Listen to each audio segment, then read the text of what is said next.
আসসালামু আলাইকুম। আপনারা অনেকেই জানতে চেয়েছিলেন ধ্বজভঙ্গ রোগটা আসলে কি?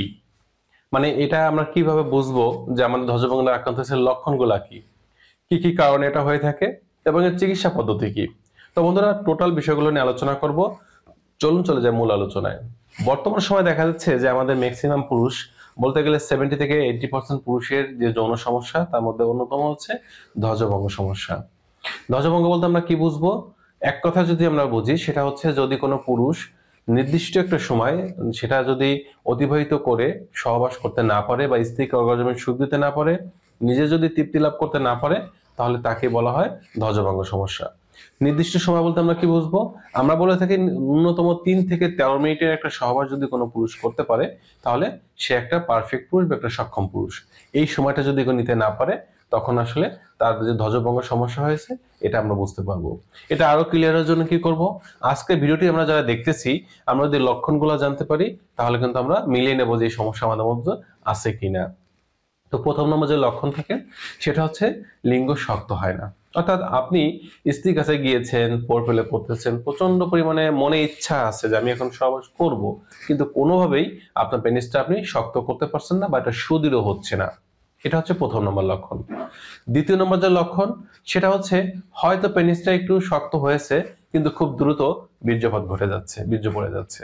যদি এমনটা হয় তাহলে বুঝতে হবে যে এটাও আপনার ধ্বজভঙ্গ রোগের একটা লক্ষণ। তৃতীয় নম্বর যে লক্ষণ সেটা হচ্ছে বিশেষ মুহূর্তে নরম হয়ে যাবে।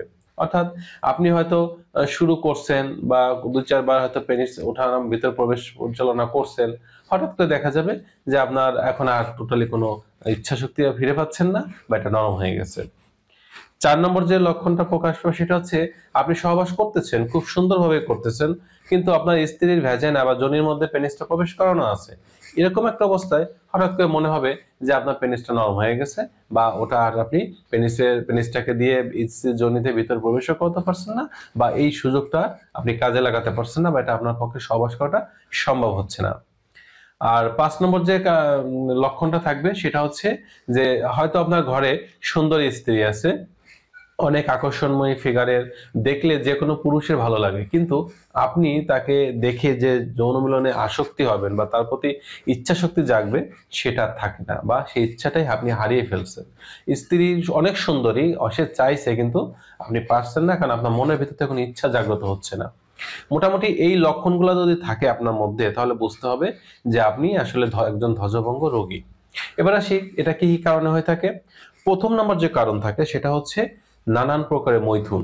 আমরা পুরুষরা মৈথুন যদি বলে থাকি তাহলে খুব সহজে মনে করি যে হস্ত মৈথুন, কিন্তু আসলে বর্তমানে দিন চেঞ্জ হচ্ছে, আমাদের অবস্থা যখন পরিবর্তন হচ্ছে, আমাদের রোগী হিসেবে যারা আছেন তাদের আসলে মৈথুনের সিস্টেমটা কিন্তু পরিবর্তন হচ্ছে। আমরা আসলে কিছু কিছু রোগীর কাছ থেকে যখন আমরা তথ্যগুলো নেই, তখন দেখা যায় কিছু রোগী আমাদের বলে থাকেন সে হস্তমৈথুন করেন, অর্থাৎ হাত দিয়ে বীর্যপাত করে, যেটাকে এটাকে বলা হয় হস্তমৈথুন। আবার কিছু কিছু পুরুষ আছেন তারা বলে থাকেন যে আমি পিলমৈথুন করি, অর্থাৎ দুইটা বালিশকে এক জায়গায় রেখে তার মাঝখানে পেনিস ঘর্ষণ দিয়ে দিয়ে যে মৈথুনটা করা হয়, এটাকে বলা হয় পিলমৈথুন।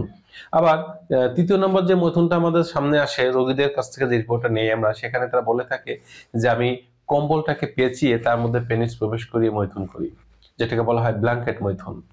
4 নম্বর যে মৈথুনটা আমরা জানতে পেরেছি আমাদের রোগীর কাছ থেকে, সেটাকে বলা হয় বেডশিট মৈথুন। অর্থাৎ সে উপর হয়ে শুয়ে হয়তো কোনো পর্ন ফিল্ম দেখতেছে বা কোনো বাজে কিছু চিন্তা করতেছে, আর পেনিসটাকে বেডশিটের সাথে ঘর্ষণ দিয়ে দিয়ে বীর্যপাত করতেছে, এটাকে বলা হয় বেডশিট মৈথুন।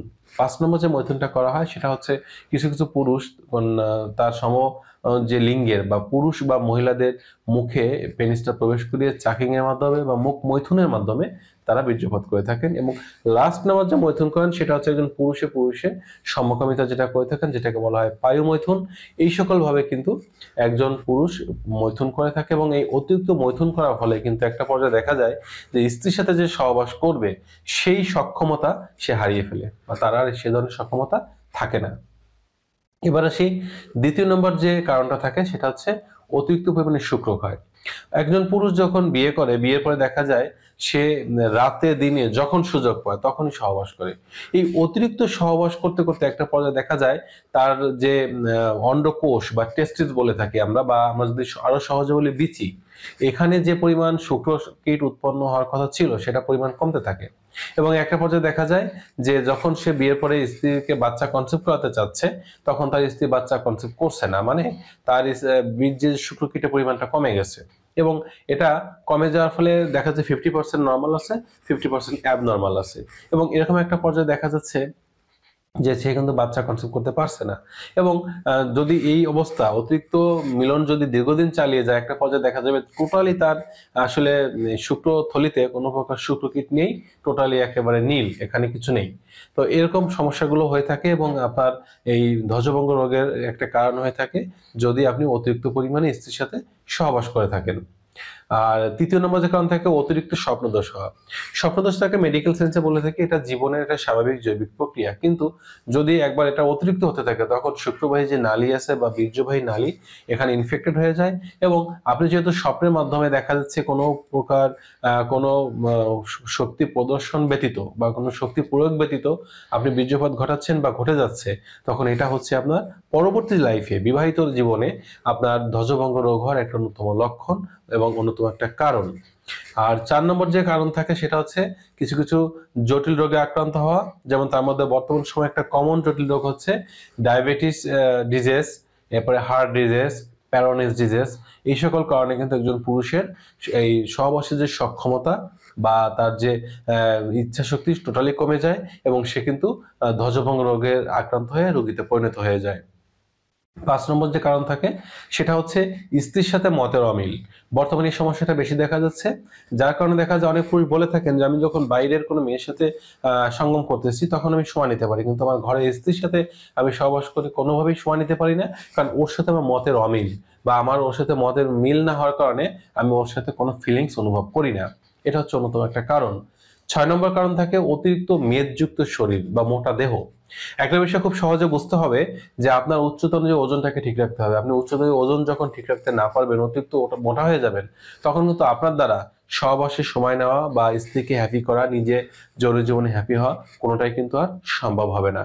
এজন্য আপনার উচ্চতর ওজন ঠিক রাখতে হবে। অতিরিক্ত মোটা দেহ এটা যৌন জীবনে খুবই মারাত্মকভাবে এটা কিন্তু প্রভাব ফেলে এবং এজন্য কিন্তু ম্যাক্সিমাম পুরুষ তাদের দাম্পত্য জীবনে কলহের সৃষ্টি হয় বা স্ত্রী তাকে ছেড়ে চলে যেতে বাধ্য হয়।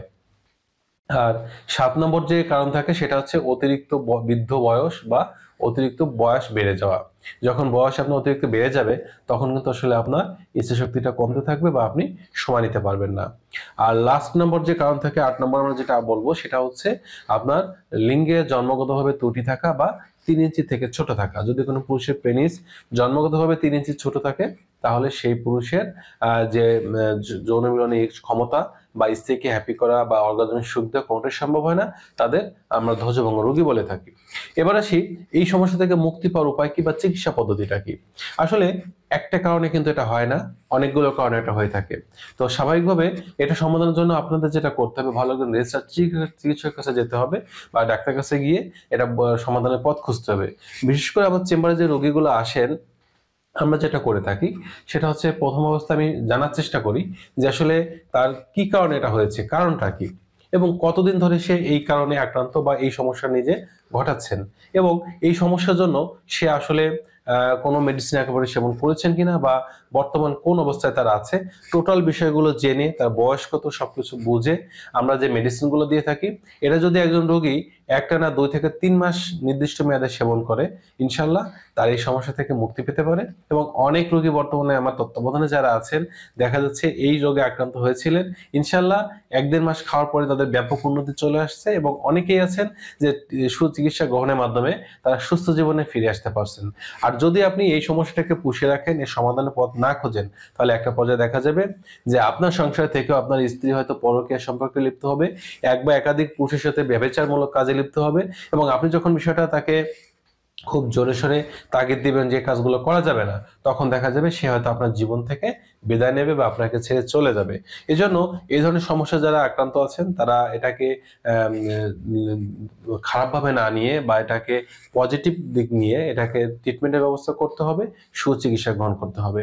তো বন্ধুরা, এই ছিল আজকের বিষয়। আশা করি বিষয়টি বুঝতে পেরেছেন। সকলে সুস্থ সুন্দর জীবন কামনা করছি। আল্লাহ হাফেজ।